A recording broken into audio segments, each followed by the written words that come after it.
Mas Apocalipse capítulo 4, eu vou ler apenas o versículo 1. Eu vou ler até o versículo 2, 1 e 2, Apocalipse capítulo 4 diz assim: Depois destas coisas, olhei, e eis não somente uma porta aberta no céu, como também a primeira voz que ouvi, como de trombeta ao falar comigo, dizendo: Sobe para aqui, e te mostrarei o que deve acontecer depois destas coisas. Imediatamente eu me achei em espírito, e eis armado no céu um trono, e no trono alguém sentado. Amém. Pai querido, fala conosco através da Tua palavra nesta noite. Nós abrimos o nosso coração para Te ouvir, para estudar as Escrituras. Transforma a nossa vida em nome de Jesus. Em nome de Jesus. Amém. Amém. Vamos aplaudir ao Senhor, queridos. O livro de Apocalipse é um livro empolgante. Na verdade, ele é um livro que é revelação. Ele não é um livro que está escondido, de mistério. Ele é um livro para revelar. Ele usa muitos símbolos. Ele usa coisas que as pessoas certamente naquela época entenderam muito bem qual era a mensagem do apóstolo João, que estava na ilha de Pátmos. E aqui ele tem uma segunda visão. Ele teve a primeira visão do Senhor Jesus lá no capítulo 1, e depois ele teve a visão e o Senhor falou para ele uma mensagem para ele entregar às 7 igrejas que estavam na Ásia Menor, que hoje seria a Turquia. Eram igrejas reais. E agora que ele terminou de entregar estas mensagens, ele é levado ao céu. O capítulo 4 em diante já não fala mais da igreja aqui na terra, vai falar só depois na grande tribulação. Mas ele começa o capítulo 4 dizendo: depois destas coisas. Que coisas? Depois daquilo que ele falou sobre a igreja. Depois da era da igreja, depois do tempo da igreja. Agora no capítulo 4 ele está no céu, e lá estão pessoas já coroadas, que receberam a recompensa por estarem servindo e por terem servido ao Senhor aqui nesta terra.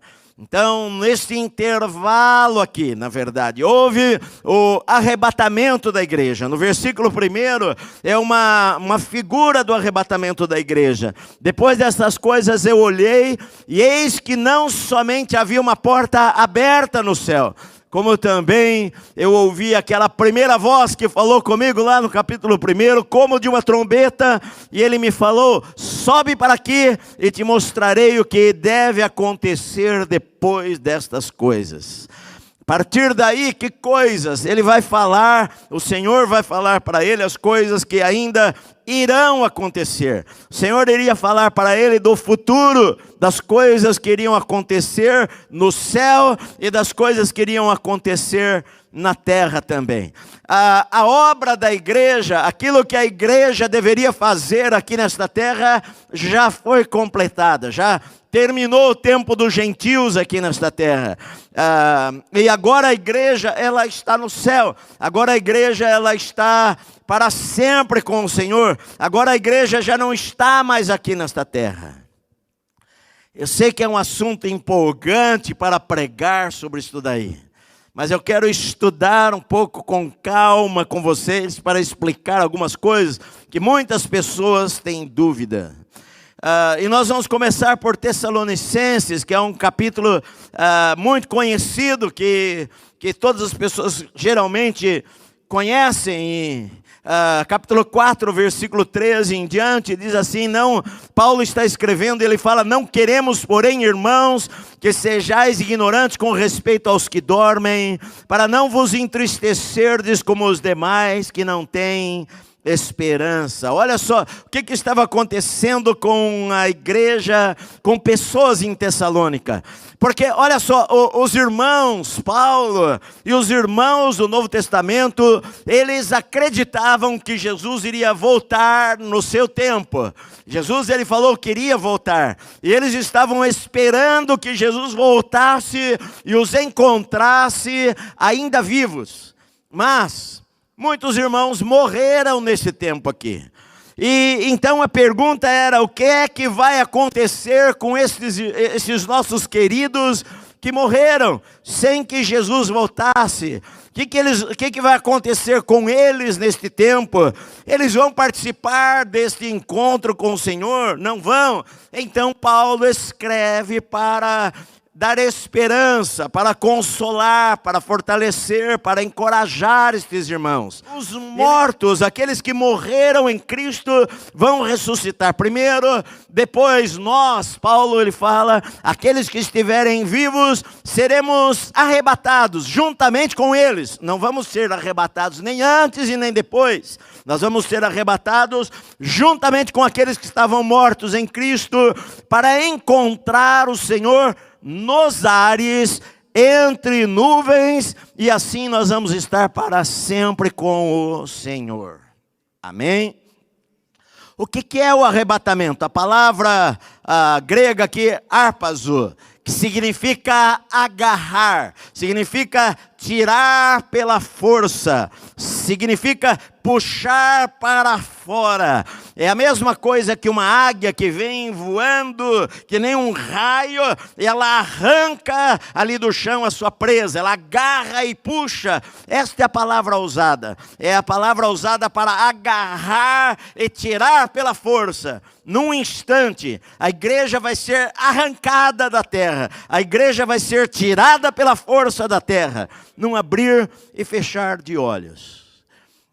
A Bíblia diz aqui, Paulo ele fala: consolai-vos, pois, uns aos outros com esta palavra. Então, a mensagem do arrebatamento é uma mensagem de conforto, de esperança, de alegria para todos nós. Que todos nós que amamos ao Senhor, nós aguardamos o arrebatamento da igreja, nós aguardamos nos encontrar com o Senhor nos ares.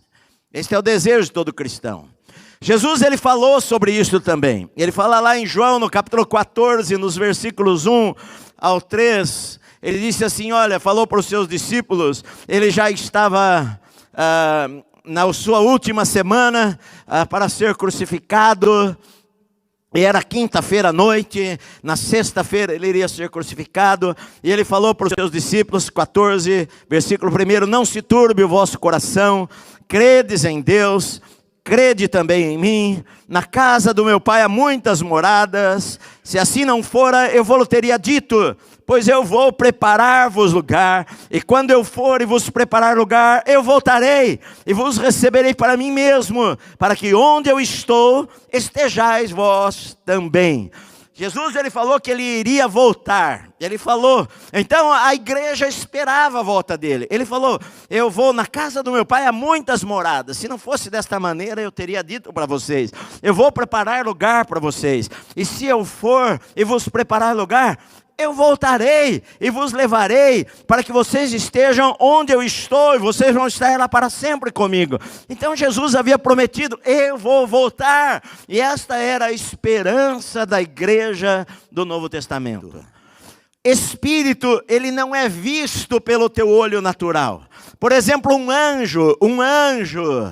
Aqui, por exemplo, há anjos neste lugar. Você não vê, porque eles são espíritos. Os anjos, quando apareciam na terra, eles se transformavam de uma maneira num corpo de homem, numa aparência de homem, para que as pessoas os vissem, ou Deus abria os olhos, como no caso de Eliseu, Senhor, abra os olhos desse rapaz para que ele enxergue, porque o nosso olho natural não consegue enxergar o mundo espiritual, porque o mundo espiritual é invisível. Agora, depois que nós estivermos no céu, no arrebatamento, aqui na terra vai estar tendo a grande tribulação. E depois daqueles 7 anos que eu vou falar mais para frente aí em Apocalipse, depois da tribulação daqueles dias, a Bíblia diz que o Senhor vai voltar com clangor de grande glória, com barulho, e todo olho vai vê-lo. E nós vamos estar com Ele.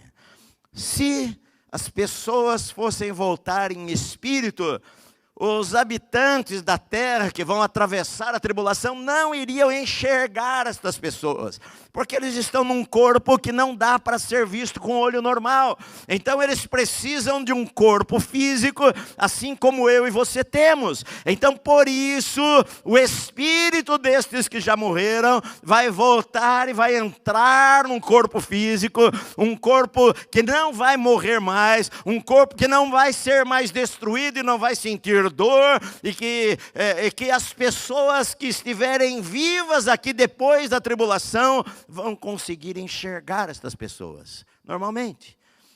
Olha só, Jesus ele falou o seguinte, deixa eu ler um versículo lá em Lucas 24, que quando Jesus, aqueles homens lá no caminho de Emaús, eles voltaram e falaram aos discípulos, nós vimos o Senhor. E o Senhor então aparece no versículo 36, aqueles dois homens da estrada de Emaús estavam contando para os outros, para os apóstolos, nós vimos o Senhor. E versículo 36 falavam ainda estas coisas. Quando Jesus apareceu no meio deles, ele lhes disse, paz seja convosco. Eles, porém, surpresos e atemorizados, acreditavam estarem vendo um espírito. Eles com medo acreditaram que eles estavam vendo um espírito. Mas Jesus lhe disse, por que estáis perturbados? Por que sobem dúvidas ao vosso coração? Vede as minhas mãos e os meus pés, que sou eu mesmo. Apalpai-me, verificai, porque um espírito não tem carne nem ossos, como vedes que eu tenho. Olha só, um espírito não tem carne e nem ossos. Os nossos irmãos que estão lá no céu agora, eles não são de carne e osso. A Bíblia diz que há corpo físico e há corpo espiritual. Eles com certeza têm a mesma aparência, com certeza eles chegam no céu e conhecem pessoas, eles conhecem irmãos, mas o corpo que eles têm lá é um corpo diferente, que eu não sei como que é, mas a Bíblia diz que é um corpo espiritual, e que esse espírito vai voltar e vai entrar no corpo que eles tinham. Pastor, mas o corpo deles não existe mais, mas Deus vai criar do nada novamente o corpo deles, se eles morreram queimados, se eles morreram no mar, se eles foram comidos por vermes, não interessa, eles vão ser, o corpo deles novamente vai ressuscitar dentre os mortos, e não vai ficar mais doente, não vai mais ter dor, porque vai ser um corpo glorificado. Amém, meus amados? Qual que é a diferença entre o arrebatamento e a segunda vinda de Cristo? No arrebatamento, ele vai vir entre nuvens, ele não vai pisar sobre a terra. A Bíblia disse lá em Tessalonicenses que os mortos em Cristo vão ressuscitar primeiro, e depois nós, os que estivermos vivos, nós iremos ao encontro do Senhor nos ares, entre as nuvens, e estaremos sempre com o Senhor. O Senhor, por isso que isto, digamos, não é bem a segunda vinda dele, de pisar aqui na terra. Ele vai voltar entre os ares. As pessoas vão estar vivendo aqui nesta terra e não vão ver o Senhor, não vão ver, vai ser entre nuvens. Eles só vão perceber que pessoas desapareceram, claro, vai ser manchete nos jornais, no Facebook, nas redes sociais. O meu marido desapareceu, meu filho desapareceu, minha esposa desapareceu. Pessoas indo na polícia fazerem um BO de que o parente dela sumiu e eles não estão achando, e as delegacias vão estar abarrotadas de gente querendo fazer BO porque o seu filho sumiu, a sua prima sumiu, sua mãe sumiu, seu irmão sumiu, seu marido sumiu, as suas crianças sumiram, o bebê que estava lá no bercinho desapareceu, foi sequestrado durante a noite, durante a madrugada, durante o dia, o filho que estava brincando no quintal desapareceu. Então as pessoas vão encher as delegacias para fazerem um boletim de ocorrência, porque alguém roubou, sumiu, e até que as pessoas vão começar a entender que houve um evento mundial e que desapareceram milhares de pessoas em todo o planeta Terra. As pessoas não vão ver ao Senhor.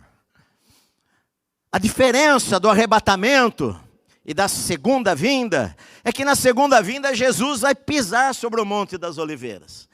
É aquela passagem que diz que assim como o relâmpago que sai do Oriente se mostra no Ocidente, assim será a vinda do Filho do Homem. Todo olho verá, todo olho verá. Esta é a segunda vinda. O arrebatamento da igreja, as pessoas não vão ver, ninguém vai tirar fotografia de Jesus nos ares e colocar no Facebook. Ele vai simplesmente aparecer entre nuvens e as pessoas vão desaparecer e vão aparecer em um lugar que ninguém vai fotografar os irmãos no céu. Não deve ser este céu tão próximo como nós enxergamos, mas evidentemente não vai estar passando um avião e de repente, nossa, quanta gente subindo, deixa eu desviar. Não vai ser desta maneira, vai ser num abrir e fechar de olhos. Essas milhares e milhares de pessoas de todas as épocas, de repente vão, nem piscou o olho, numa fração de um átomo de segundo, vão estar na presença do Senhor entre as nuvens, nos ares, para estarem para sempre com o Senhor. Este é o arrebatamento da igreja. A segunda vinda não. A segunda vinda será depois da grande tribulação.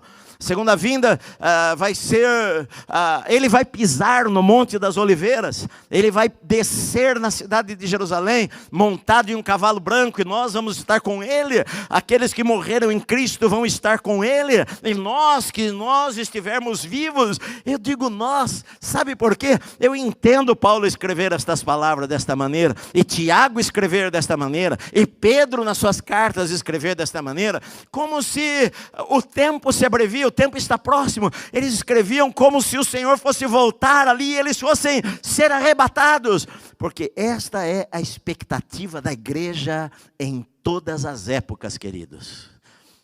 A gente sempre acha que Jesus vai voltar no nosso tempo.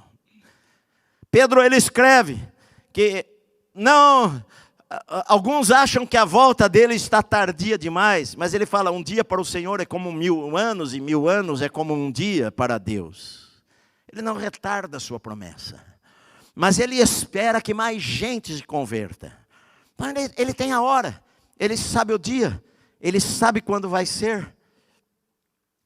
Mateus 24, os sinais. Abra lá. A Bíblia diz que Jesus estava para morrer, e ele está na última semana, e ele entra no templo e ele fala com os discípulos, e ele ensina a palavra, e ele chora sobre Jerusalém, no capítulo 23 de Mateus, no versículo 37, ele fala, Jerusalém, Jerusalém, que matas os profetas e apedrejam os que te forem enviados. Quantas vezes eu quis reunir os teus filhos como a galinha ajunta os seus pintinhos debaixo das suas asas, e vós não o quisestes. Eis que a vossa casa ficará deserta. Declaro-vos, pois, que desde agora já não mais me vereis, até que venhais a dizer, bendito o que vem em nome do Senhor. Ele falou para Jerusalém, vocês não vão me ver mais, eu não vou entrar mais nesta cidade, esta é a última vez que eu estou entrando neste lugar. Agora vocês só vão me ver quando disserem, bendito é aquele que vem em nome do Senhor.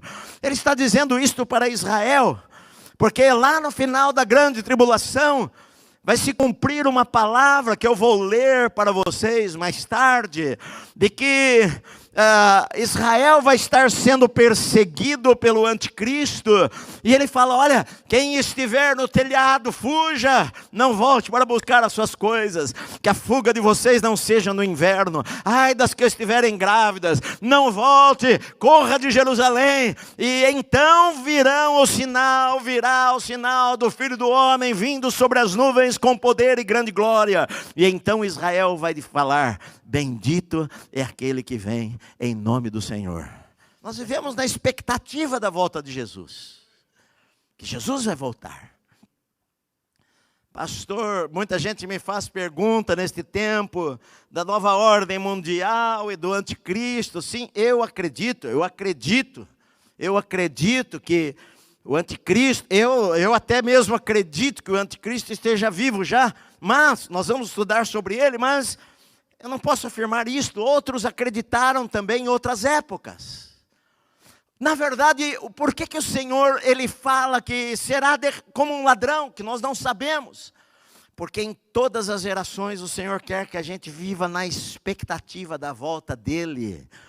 Então, não é que, querido, eu posso falar para você, se prepare para a volta do Senhor, mas na verdade nós devemos estar preparados a vida inteira, porque se o Senhor não voltar hoje, a gente pode morrer hoje.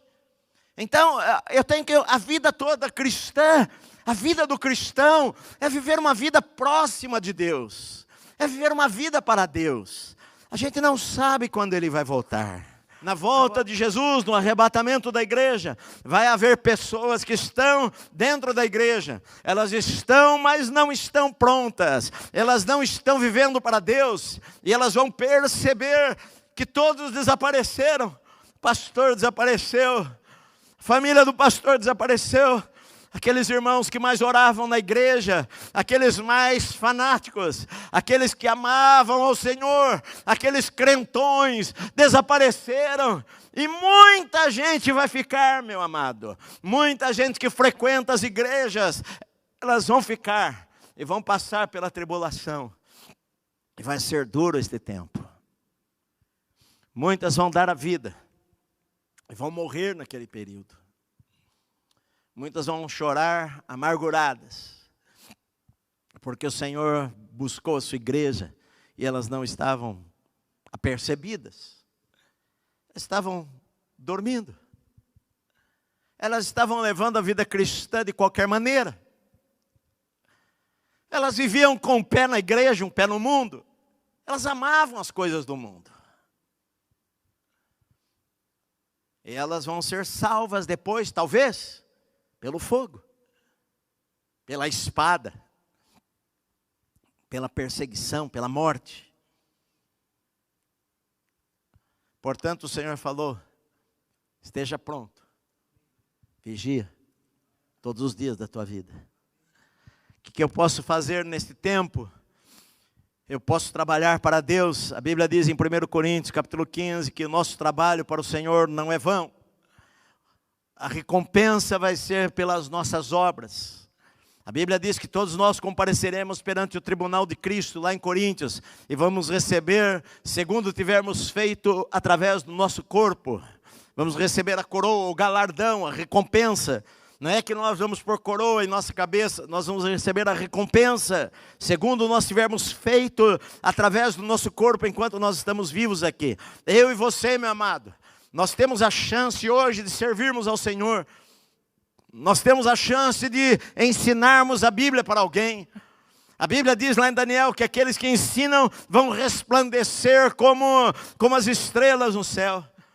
Deus nos dá a chance hoje de ganharmos vidas, de pregarmos o Evangelho, de vivermos uma vida consagrada, de vivermos uma vida santa, de sermos testemunhas do Senhor, de servirmos ao Senhor, de servirmos ao irmão, de servirmos os pequeninos, de ensinarmos as crianças, de servirmos as pessoas que vão à casa de Deus. O Senhor nos dá a chance de trabalharmos.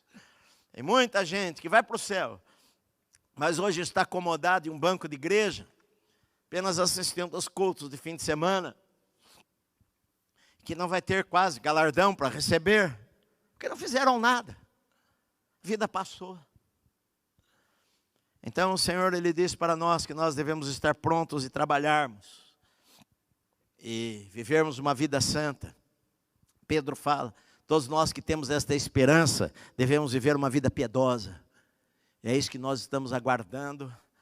Como eu falei para vocês várias vezes, de um disco que eu ouvia, disco ainda naquela época, que tinha uma foto na capa de Jesus e aquela multidão subindo, e o locutor falava, ele lia algo, não era música, e ele falava ao soar da última trombeta. A trombeta soará, dada a palavra de ordem do Senhor. Chegou a hora. Então o arcanjo vai pegar a trombeta como se fosse para uma guerra em Israel. E ele vai tocar a trombeta. e ao tocar a trombeta vai se ouvir uma ordem, e o Senhor vai descer, e os mortos em Cristo ressuscitarão primeiro, depois nós, os que estivermos vivos, subiremos juntamente com Ele entre nuvens ao encontro do Senhor nos ares, e assim estaremos para sempre com o Senhor. Esta é a esperança da igreja, meu amado.